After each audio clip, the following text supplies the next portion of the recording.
প্লেয়ারদের স্বার্থে, খেলার স্বার্থে এমন রেডি আছে, আজকে বললে কালকে 50 কোটি টাকার আমি ইনভেস্ট করিয়ে দেবো। চিমটি কাটা, টিপ্পনি কাটা আমি পছন্দ করি না। পশ্চিমবঙ্গে কি বুলডোজার শুরু হয়ে গেল?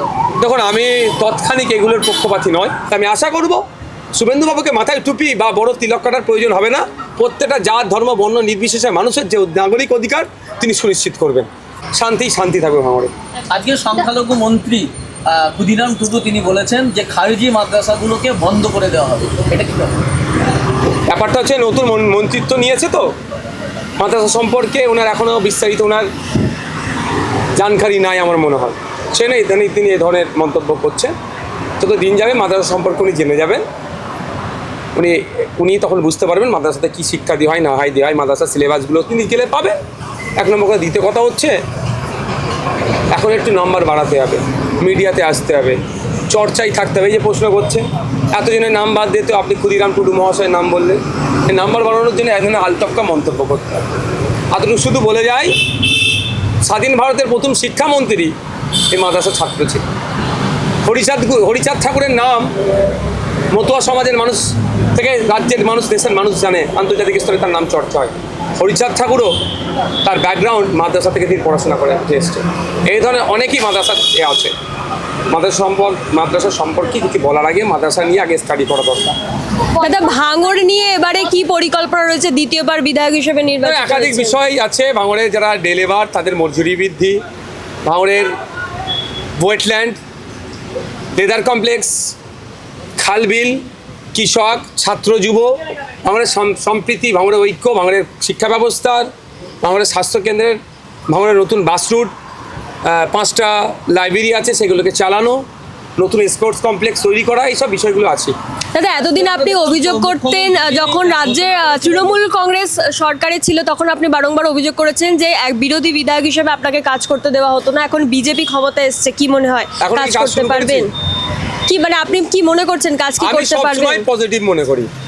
একটা সরকারের যে দায়িত্ব সেটা সরকার পালন করবে, এটা মনে করি। দাদা, এই সরকার তো মুসলিম বিরোধী, এই সরকারের উপর কতটা আস্থা রাখছেন? দেখুন, একটা কথা বলি, আমি আমার কথা বলবো না, আমি সুমাইয়ের সাথে সাথে উত্তর দেবো। শুভেন্দুবাবু যতক্ষণ না পর্যন্ত অ্যাজ সিএম ওথ নিয়ে নেননি, অনেক তিনি আলটপকা মন্তব্য করেছেন। যেই তিনি সিএম হিসাবে শপথ নিলেন ব্রিগেড প্যারেড গ্রাউন্ড থেকে, তারপরেই তিনি বলে দিয়েছেন যে আমি আর উল্টাপাল্টা বলবো না, আমি সবার মুখ্যমন্ত্রী। সুতরাং যখন কথা বলেছে সেই বিষয়ে আর চিমটি কাটা, টিপ্পনি কাটা আমি পছন্দ করি না। হ্যাঁ, কর্মকাণ্ড যদি ভুল হয় নিশ্চিতভাবে সমালোচনা করব।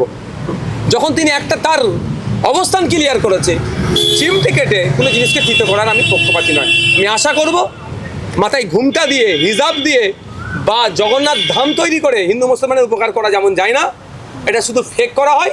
তা আমি আশা করব শুভেন্দুবাবুকে মাথায় টুপি বা বড় তিলক কাটার প্রয়োজন হবে না। প্রত্যেকটা জাত, ধর্ম, বর্ণ নির্বিশেষে মানুষের যে নাগরিক অধিকার তিনি সুনিশ্চিত করবেন। আজকে মুখ্যমন্ত্রী সাংবাদিক সম্মেলন করে বলেছিলেন যে অবৈধ নির্মাণ ভাঙতে হবে 24 ঘন্টার মধ্যে। তপসিয়া কাণ্ডে যেখানে গতকাল আগুন লেগে মৃত্যু হয়, সেই ঘটনায় একেবারে কিছুক্ষণের মধ্যেই এখন এই মুহূর্তে বুলডোজার দিয়ে সেগুলো ভাঙা হচ্ছে। পশ্চিমবঙ্গে কি বুলডোজার শুরু হয়ে গেল? দেখুন, আমি তৎক্ষণিক এগুলোর পক্ষপাতী নয়। একটা নির্দিষ্ট টাইম দেওয়া দরকার। কারণ যারা অবৈধ নির্মাণ করেছে তৎকালীন সময়ে রাজ্য সরকার তার সাথে ইনভলভ ছিল। কিছু নিশ্চিতভাবে উৎকোচের ব্যাপার ছিল, টাকা পয়সা দেওয়ার ব্যাপার ছিল, ঘুষে দেওয়ার ব্যাপার ছিল। সুতরাং তাদেরকে একটা সময় দেওয়া দরকার।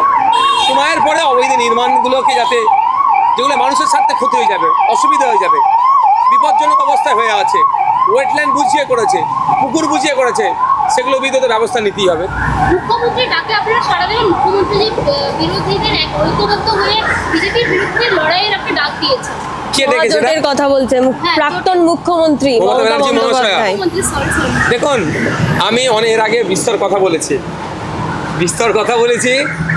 প্রথম কথা, মমতা ব্যানার্জি সত্যিকারের অর্থে কি বিজেপির বিরুদ্ধে লড়তে চাইছেন? যদি লড়তে চান, সর্বপ্রথম আর কাজ হবে যে 80টা সিটে বিজেপি তৃণমূল জিতে আসে অলরেডি, তার কোনো একটা সিট উনি চুজ করে নিন যারা ওনার সেফ সিট মনে হবে। সেখান থেকে জিতে উনি বিধানসভায় আসুক, লিডার অফ দি অপোজিশন হয়ে তিনি দাঁড়াক, তারপরে বলবো তার সাথে থাকবো কি থাকবো না। দেখুন, আমরা অনেক আগে বলেছিলাম, আগে ভোট আর তারপরে ভোট বয়কটের ডাক দিয়েছিলাম। তখন যিনি মুখ্যমন্ত্রীর চেয়ারে মমতা ব্যানার্জি বসেছিলেন যে আপনি ডাক দেন, 27 লক্ষ মানুষের নাম কাটা গিয়েছে। আগে আপনি ডাক দেন ভোট বয়কট, আপনার সাথ আমরা দেবো, তখন আমাদের কথা মনে পড়েনি। আমরা অনেক আগে বলেছিলাম বিজেপি আটকানোর জন্য ঐক্যবদ্ধ হওয়া দরকার, তখন মমতা ব্যানার্জি আমাদের কথা পাত্তা দেয়নি। আর একটা কথা, মমতা ব্যানার্জিকে দিয়ে তৃণমূলকে বিজেপিকে আটকানো যাবে না।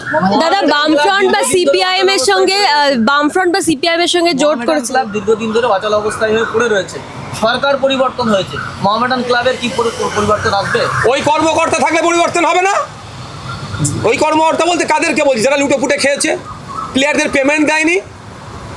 ইভেন এটাও আপনাকে বলছি যে জুনিয়ররা প্র্যাকটিস করে, তাদের সাথে শোষণ হয়েছে, প্লেয়ারদের খাবার টাবার ঠিকঠাক দেওয়া হয়নি, ওদেরকে ধরে আবার বসালে এই দুরবস্থা হবে। কলকাতার ঐতিহ্য মোহামেডান, ইস্ট বেঙ্গল, মোহনবাগান, খেলার প্রতি আমার একটা টান আছে। আমি জানি, আমার পরিচয় আছে, ইউসুফ ভাই নাম, তার পাকসার কাছে বাড়ি, তিনিও প্রাক্তন প্লেয়ার। আমি তার সাথে কথা বলেছি, আমার সাথে ইউসুফ ভাইয়ের সাথেও কথা হয়েছে। যদি সত্যিকারের অর্থে মোহামেডান স্পোর্টিং ক্লাবকে ঠিক করে চালাতে চান, আমি কথা দিতে পারি এই মুহূর্তে যদি আমাদের ম্যানেজমেন্ট, আমি ঢুকবো না, আমি বলে দিচ্ছি, আমার ঢোকার প্রয়োজন নাই।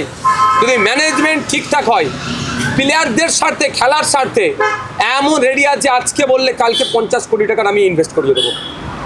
আর দেখ, যদি সিস্টেমে চলে 100 কোটি টাকা ইনভেস্ট আমি ওই ক্লাবে করিয়ে দিতে পারবো। সেই পাওয়ার আমার কাছে, সেই পরিচিতি আমার কাছে আছে। তবে হ্যাঁ, ওই 100 কোটি টাকার একটা টাকা ক্লাবের লাইট জ্বলাতেও খরচ করবো না, ক্লাবে কি এসে চা খাবে তার পেছনে খরচ হবে না, টোটালটাই ফুটবলের পেছনে হবে, প্লেয়ারদের পেছনে হবে, পেমেন্টে হবে, প্লেয়ারদের খাওয়া দাওয়া থেকে সব কিছুতে হবে। যদি এই শর্তে আমার সাথে কেউ যোগাযোগ করে, আমি কথা দিচ্ছি, হ্যাঁ, আমার পক্ষ থেকে দেখভালের জন্য, নজর রাখার জন্য বাক্সার কাছে বাড়ি ইউসুফ ভাইকে আমি সামনে রাখবো। সেও ম্যানেজমেন্টে থাকবে না, মানে কি সে চেয়ারম্যান হ্যান তার এইসব পদে নয়, নজর রাখবে, অর্থাৎ চুরি করতে দেবে না। বলুক, এগ্রিমেন্ট আমার সাথে করুক, 50 থেকে 100 কোটি টাকা ইনভেস্ট করাবো ফুটবল ক্লাবকে মোহামেডানে।